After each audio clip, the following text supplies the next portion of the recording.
Surety ಕೊಟ್ಟು ನಾವು ಮಾನ್ಯ ಘನ ನ್ಯಾಯಾಲಯದಲ್ಲಿ ನ್ಯಾಯವನ್ನು ಕಂಡುಕೊಂಡಿದ್ದೀವಿ.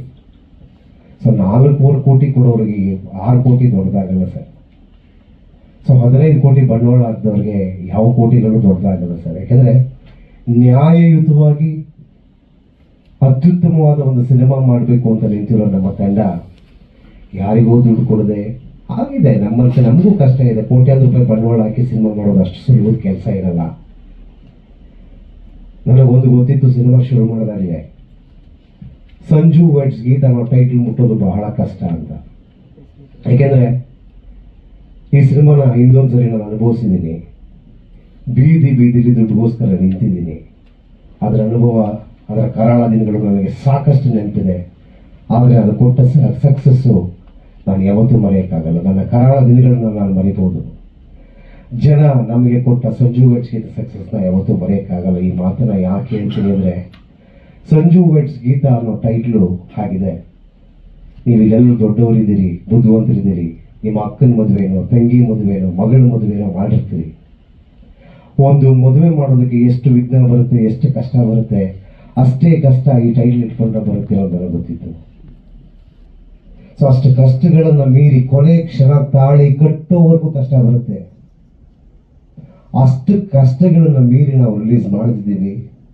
ಕಷ್ಟಪಟ್ಟು ಸಿನಿಮಾ ಮಾಡಿದ್ದೀವಿ. ದೂರದ ಸ್ವಿಟ್ಜರ್ಲ್ಯಾಂಡ್ನಲ್ಲಿ ಈ ಲೊಕೇಶನ್ ಬೇಕು ಅಂತ ನಾವು ನಿಂತಾಗ ನಮಗೆ ಲೊಕೇಶನ್ ಮೇಲ್ಗಡೆ ಪರ್ಮಿಷನ್ ಇತ್ತು, ಬ್ರಿಡ್ಜ್ ಮೇಲೆ. ನಾನು ಆಸೆ ಪಟ್ಟಿದ್ದು ಕೆಳಗಡೆಯಿಂದ ತೆಗಿಬೇಕು ಅಂತ. ಲೋಕಲ್ ಕೋಆರ್ಡಿನೇಟರ್ ಕೇಳಿದ್ವಿ, ನಾನು ಕೆಳಗಡೆ ಕ್ಯಾಮ್ರಾ ಇಡಬೇಕು ಅಂತ. No, you cannot. Why I can't? I have permissions with me. Yes, you have permissions from the government of Switzerland, but this place belongs to Germany. So, ಆ ಕೊನೆಯ ಕ್ಷಣದಲ್ಲಿ ಜರ್ಮನಿಯವರ ಪರ್ಮಿಷನ್ ತಗೊಂಡು ಆ ಜರ್ಮನ್ ಜಾಗದಲ್ಲಿ ಕ್ಯಾಮ್ರಾ ಇಟ್ಟು shoot ಮಾಡಿದ್ದೀವಿ.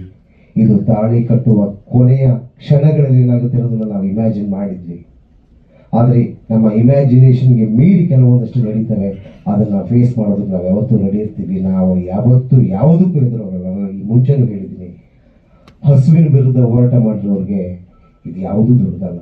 So ನಮ್ಮ cinema release ಆಗುತ್ತೆ. ರಿಲೀಸ್ ಯಾವಾಗುತ್ತೆ ಅನ್ನೋದನ್ನ ಇನ್ನು ಕೆಲವೇ ಕ್ಷಣಗಳಲ್ಲಿ ನಿಮ್ಗೆ ಹೇಳ್ತೀವಿ. ಸಿನಿಮಾ ನಿಮ್ಗೆಲ್ಲ ಗೊತ್ತಿರುತ್ತೆ. ಒಂದು ಸಿನಿಮಾ ಬಿಡುಗಡೆಗೆ ಬಂದಾಗ ಒಂದು 50 ಲಕ್ಷ ಖರ್ಚು ಮಾಡಬೇಕು ಅಂದ್ರೆ ನಿಮ್ಗೆ ಗೊತ್ತಿರುತ್ತೆ ಅದು ಎಷ್ಟು ಕಷ್ಟ ಅಂತ ಆ ಮೂಮೆಂಟ್ ಅಲ್ಲಿ. ಆದ್ರೆ ಒಂದು ಸಿನಿಮಾನ ತಡೆಯೋದಿಕ್ಕೆ 42 ಲಕ್ಷ ಬ್ಯಾಂಕಲ್ಲಿ, ಕೋರ್ಟಲ್ಲಿ ಇರ್ತಾರೆ. 42 lakhs ಇರ್ತಾರೆ. ಸಿನಿಮಾ ರಿಲೀಸಿಗೆ ಇವರು ಖರ್ಚು ಮಾಡೋದಿಲ್ಲ. 4.5 ವರ್ಷಗಳ ಹಿಂದಿನ ವಿಚಾರ ಇದು. ಆದ್ರೆ ಈ ಎಂಟು ಮೂಮೆಂಟ್ ಅಲ್ಲಿ ಹೇಳ್ತೀನಿ ಅದೇ ಅಲ್ಲಿಗೆ ಬರ್ತೀನಿ, ಹೇಳ್ತೀನಿ, ಎಕ್ಸ್ಪ್ಲೇನ್ ಮಾಡ್ತೀನಿ ನಾನು. ಎಲ್ಲಿ ಇಡ್ತಾರೆ 42 ಲಕ್ಷ? ಕೋರ್ಟ್ ಅಲ್ಲಿ ಡಿಪಾಸಿಟ್ ಇಡಬೇಕು.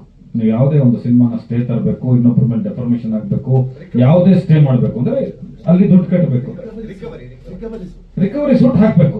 42 ಲಕ್ಷ ಇಡ್ತಾರೆ. ಲಾಯರ್ ಒಂದು 20 ಲಕ್ಷ ಫೀಸ್ ಕೊಡ್ತಾರೆ. ಅದು ರಾತ್ರಿ ಆಪರೇಟ್ ಮಾಡ್ತಾರೆ. ಇಲ್ಲಿ ಸಂಬಂಧ ಇಲ್ದೋದ್ರಿಗೆಲ್ಲ ನೋಟಿಸ್ ಸರ್ವ್ ಆಗುತ್ತೆ. ನೀವು ಆ ನೋಟಿಸ್ ನ ನೋಡ್ಬಿಟ್ರೆ ಇರೋ ಬರೋರಿಗೆ ಎಲ್ರಿಗೂ ನೋಟಿಸ್ ಸರ್ವ್ ಆಗುತ್ತೆ. ಸೊ ಇದರ ಹಿಂದಿನ ಒಂದು ತಂತ್ರಗಾರಿಕೆ, ಒಂದು ಕುತಂತ್ರಗಾರಿಕೆ ಏನಿತ್ತು, ಎಷ್ಟು ಪ್ಲಾನ್ ಮಾಡಿದ್ರು, ಯಾರಿಗೆ 50 ಲಕ್ಷ ಖರ್ಚಾದ್ರೂ ಪರವಾಗಿಲ್ಲ, ನಾವು ಕೋರ್ಟಲ್ಲಿ ಹೋರಾಡಿ ಈ ಸಿನಿಮಾ ನಿಲ್ಲಿಸಬೇಕು ಅನ್ನೋದೊಂದಿತ್ತು. ಯಾರು ಆ ಇನ್ವೆಸ್ಟರ್ಗಳು, ಅದರ ರಿಕವರಿ ಸೂಟು, ಇನ್ನೊಂದು ಮತ್ತೊಂದ್ರೆ ಕೋರ್ಟ್ ಹೋಗ್ಬೇಕು, ಲಾಯರ್ಗಳು ಫೀಸ್ ಕೊಡ್ಬೇಕು, ದುಡ್ಡು ಕಟ್ಟಬೇಕಲ್ಲಿ, ಆ ಪ್ರೋಸೆಸ್ ನ ಮಾಡ್ಲೇಬೇಕು ಅಂದ್ರೆ ಆ ದ್ವೇಷ ಎಷ್ಟು ದೊಡ್ಡದು ಅಂತ. ಎರಡನೇದು, ನಾನು ಯಾವಾಗ್ಲೂ ನಾಗಶೇಖರ್ ಅವ್ರಿಗೆ ನಮ್ಮ ತಂಡಕ್ಕೆ ಹೇಳ್ತಾ ಇರ್ತೀನಿ, ಈ ಸಿನಿಮಾ ನಾವ್ಯಾರು ಡಿಸೈಡ್ ಮಾಡ್ತಾ ಇಲ್ಲ, ಇದನ್ನ ನೇಚರ್ ಡಿಸೈಡ್ ಮಾಡ್ತಾ ಇದೆ ಅನ್ನೋದಕ್ಕೆ ಒಂದು ಉದಾಹರಣೆ ಇದೆ. ತುಂಬಾ ಸಲ ಈ ತರ ಹಲವಾರು ದೊಡ್ಡ ಸಿನಿಮಾಗಳಿರ್ಬೋದು, ಚಿಕ್ಕ ಸಿನಿಮಾಗಳಿರ್ಬೋದು, ಸಿನಿಮಾ ಅಂದ್ರೆ ಒಂದೇನೆ, ಹೆಚ್ಚು ಕಡಿಮೆ ಆಗುತ್ತೆ. ಆದಾಗೆಲ್ಲ ಗೆಲುವುಗಳಾಗುತ್ತೆ.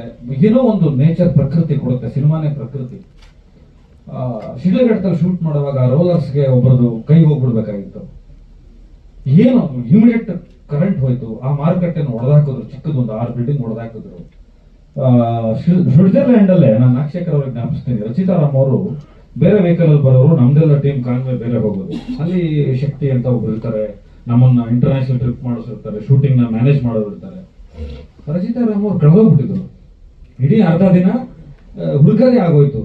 ಆ ಲೊಕೇಶನ್ ಅವ್ರು ಎಲ್ಲೋ ಮಿಸ್ ಆಗಿ ಹೋದ್ರಲ್ಲ, ಆ ಲೊಕೇಶನ್ ಹುಡುಕಿದ್ವಲ್ಲ, ಆ ಲೊಕೇಶನ್ ರಚಿತಾ ರಾಮ್ನ ಹುಡುಕ್ತಾ ಹೋಗ್ತಾ ಸಿಕ್ಕಿದಂತ ಒಂದು ಲೊಕೇಶನ್ ನಾವು ಸಿನಿಮಾ ಲಿಸ್ಟ್ ಅಲ್ಲಿ ಹಾಕೊಂಡಿರಲ್ಲ, ನಾಗಶೇಖರ್ ಅವ್ರು ಕೊಟ್ಟಿರಲಿಲ್ಲ. ಆ ಇಡೀ ಲೊಕೇಶನ್ ಅಲ್ಲಿ ಒಂದು ಸಾಂಗ್ ತಂದ್ರು ನಾಗಶೇಖರ್ ಹುಡ್ಕಕ್ ಹೋಗಿ. ಏನಂಗಪ್ಪ ನೆನಪಿದ್ಯಾ?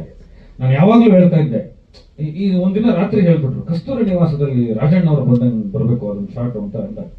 ಕಿಟ್ಟಪ್ಪಂಗೆ ಹೇಳಿದಾಗ ಅದು ಲೋ ಲೊಕೇಶನ್, ಪ್ರೊಫೆಸರ್ ಇಲ್ಲ, ಗಾಳಿ ಇಲ್ಲ, ಆದ್ರೆ ಅದೊಂದು ಏನೋ ಒಂದು ಜಾದು ನಡೀತು. ಡಿಸೆಂಬರ್ ಅಲ್ಲಿ ಸೂರ್ಯ ಓಪನ್ ಆದ. ಬೆಂಗಳೂರಲ್ಲೂ ನಾನಾ ಕಷ್ಟಗಳು, ಆರ್ಟಿಸ್ಟ್ ಡೇಟ್ಗಳು, ಇದನ್ನೆಲ್ಲ ನೋಡಿದಾಗ ಏನಿಸುತ್ತೆ ಅಂದ್ರೆ ಒಂದು ನಾಯಕ ನಟಿನೇ ಹುಡ್ಕೊಂಡು ಲೊಕೇಶನ್ ಹುಡ್ಕಕ್ ಹೋಗಿದ್ರು. ನೇಚರ್ ಇಟ್ಟಂತ ಸಿನಿಮಾ ನನ್ನ ಪ್ರಕಾರ ನಾಗಪ್ಪ, ನಾನು ನನ್ನ ಮಾತು ಒಂದು ಹೇಳ್ಬಿಟ್ಟು ಮುಗಿಸ್ತೀನಿ. ಒಂದು ಧೈರ್ಯ ಏನು ಅಂತಂದ್ರೆ, ಇದು ನೇಚರ್ ಕೊಟ್ಟಿರೋ ಡೇಟ್, ಇದು ನೇಚರ್ ಕೊಟ್ಟಿರೋ ಡೇಟ್. ನಿಮ್ಗೆ ಒಳ್ಳೇದಾಗುತ್ತೆ, ನಮ್ಗೆ ಒಳ್ಳೇದಾಗುತ್ತೆ ಅಷ್ಟೇ.